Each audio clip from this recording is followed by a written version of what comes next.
Hello, this is me, Maria. I'm a graduate student of the Learning Design and Technology program at Purdue University, the online version. There were many new instructional techniques in this program I've never experienced before. One of them that caused me great anxiety and confusion was completing a service learning project. I came across the service learning project during one of my self-paced courses. We only had 2 weeks to complete it. We were given a list of resources to sort through ourselves to gain an understanding, seek inspiration, and serve as examples. We were given directions and questions to answer that will satisfy requirements specific for the program. Taking the course online, this was a lot of material to sift through by myself. After all, I've never heard of service learning in my life. Now, not only do I need to know what it is, but I have to participate in it, identify a need, create a solution that accomplishes learning design principles, and complete the assignment to turn in for a significant amount of points. I didn't want to ask questions to my instructor until I had reviewed all the materials thoroughly.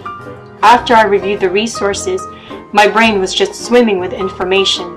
It was all jumbled up in my head with absolutely no type of organization.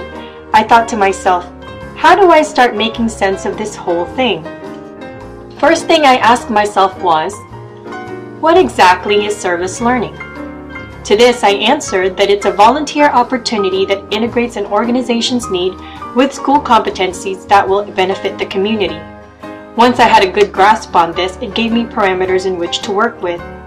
The parameters in this case are, find an organization to volunteer in, identify my school competencies, and identify a need within the organization that will help the community.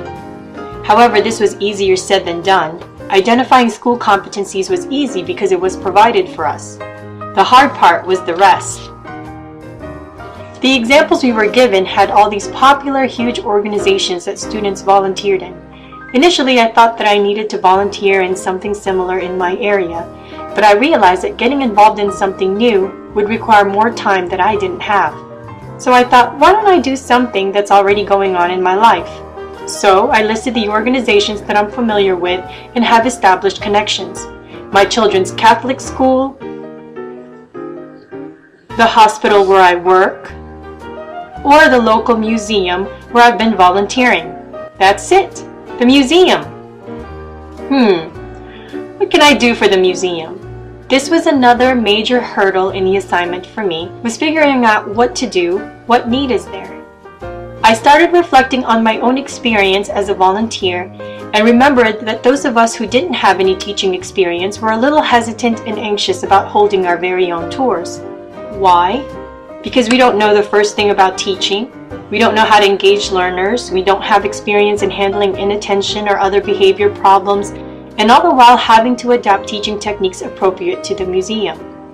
I thought, wouldn't it be great if there was some sort of reference that explained basic teaching principles with tips and strategies on how to apply them in a museum setting?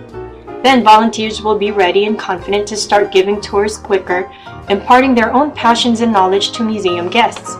Now that I had a plan, I set up a meeting with the director of volunteers to turn my idea into reality.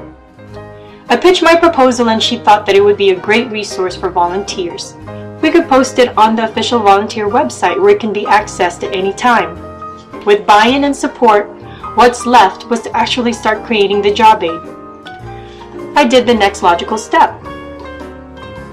Research, research, and even more research.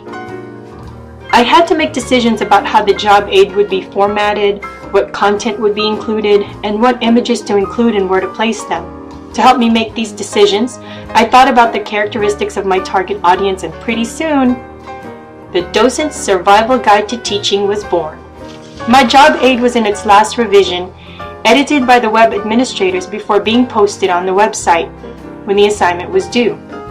Even though I didn't get any feedback on actual usage of my job aid, I was able to answer all of the other questions for the assignment. If I had to change one thing, it would be to wish that I was able to organize my thoughts quicker so there was enough time to implement and gather feedback in the end. When I was writing my reflection essay, I realized just how much I was able to accomplish in such a short period of time all on my own, and that I achieved each and every single learning design and technology competency listed. I felt so much pride and accomplishment that I was able to overcome such a challenging project and succeed.